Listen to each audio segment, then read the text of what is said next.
in the few times that Paul uses the word sperma, does in every instance that he uses the word, does he use it to connote that Jesus isn't a historical person, or does he connote that he is a historical person?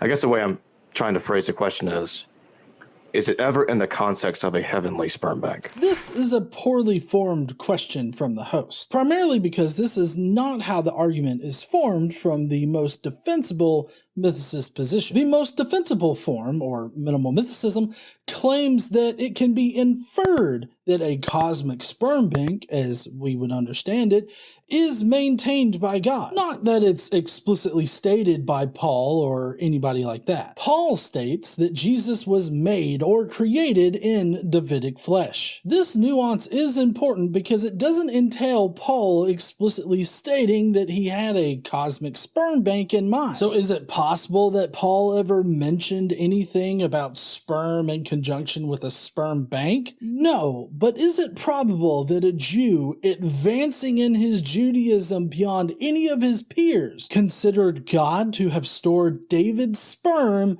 in the heavens in order to create descendants later? Yes. Well, the short answer to that question is no. I just said that most of the arguments that mythicists use today have been around for about 100 years.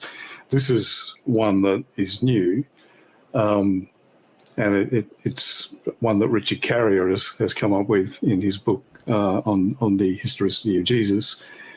And even other mythicists find this one, I'm trying to be polite, ridiculous. Name one.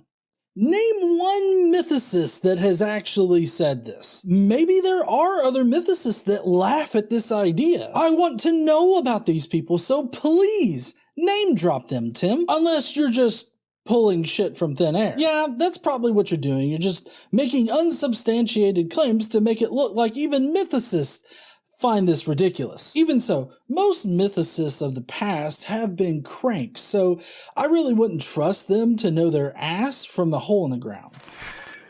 So, you know, what does Paul say about Jesus in Romans 1:3?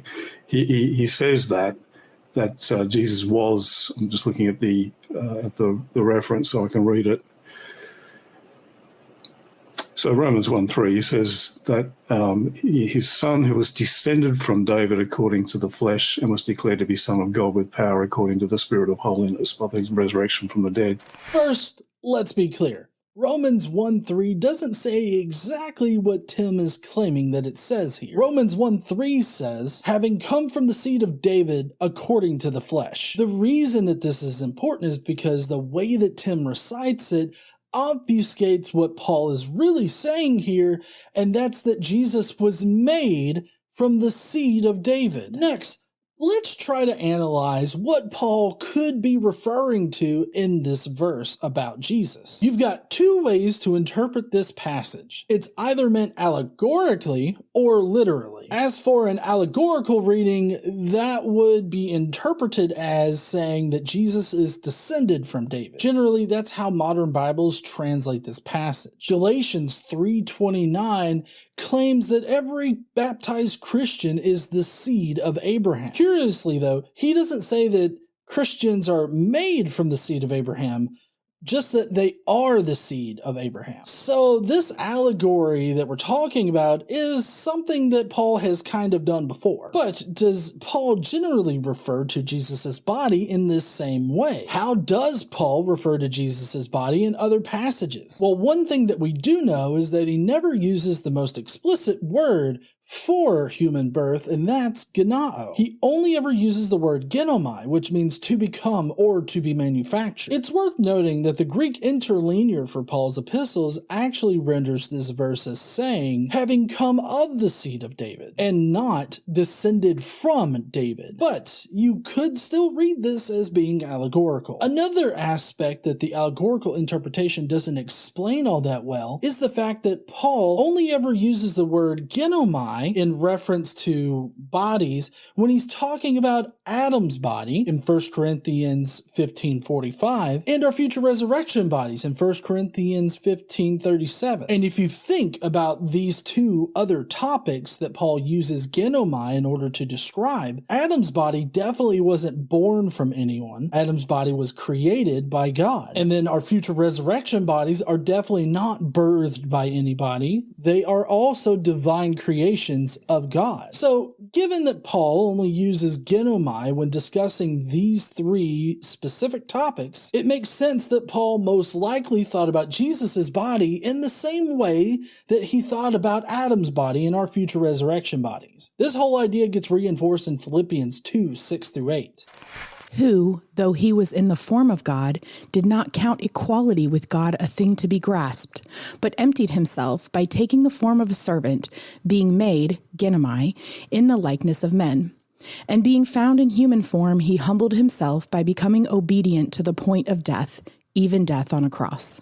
It's also worth noting here that most translations of this passage use born in the likeness of men. But if you look at the Greek interlinear text, it's actually rendered as having been made in the likeness of men. All of this makes it even more difficult for the allegorical reading of Romans 1:3. It makes it less parsimonious. Why would Paul change the way that he discusses Jesus' body for this one single passage? That would be a weird and strained way of interpreting this section. It's something that the allegorical interpretation of Romans 1:3 can't explain, meaning that the explanatory power of this interpretation is weak. To further weaken the explanatory power of this interpretation, Dr. Bart Ehrman says in his textbook, The Orthodox Corruption of Scripture, in footnote 146, that Romans 1:3 and Galatians 4:4 were routinely replaced with the word gennao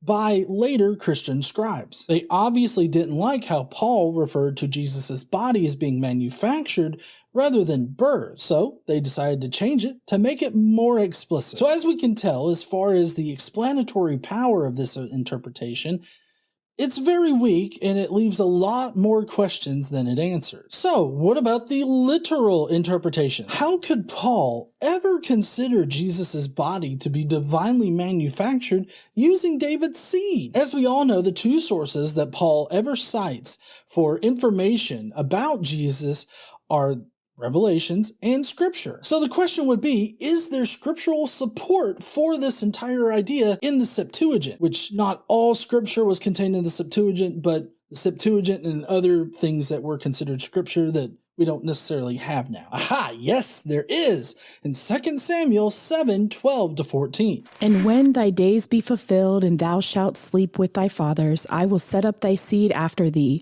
which shall proceed out of thy bowels, and I will establish his kingdom. He shall build an house for my name, and I will establish the throne of his kingdom forever. I will be his father, and he shall be my son. We also have later Jews that come to similar conclusions about what happens when men have wet dreams during the night. Geoffrey W. Dennis in Jewish Myth, Magic, and Mysticism has this to say about what happens to nocturnal emissions. The sages regarded the spontaneous emission of semen triggered by erotic dreams as a sign of demonic attack. The succubi, Lilith and Naaman, are the demons traditionally credited with such nighttime molestations. They seduce men in their sleep and extract their sperm in order to procreate demonic offspring. Geoffrey W. Dennis, The Encyclopedia of Jewish Myth, Magic, and Mysticism, page 310. So we have scriptural support for God harvesting David's sperm so that he could create future descendants that would effectively accomplish exactly what Jesus is said to have accomplished. We also have later Jews developing similar ideas, showing that it could develop naturally within Judaism. This makes a literal interpretation of Romans 1:3 to be more parsimonious and have better explanatory power. So whether God just palmed David's seed until he made Jesus' body, or he stored it in a high-end sperm bank, it still makes more sense to interpret Romans 1:3 in a literal context rather than an allegorical one. You have to work much harder to mold this verse into a historical reference for Jesus.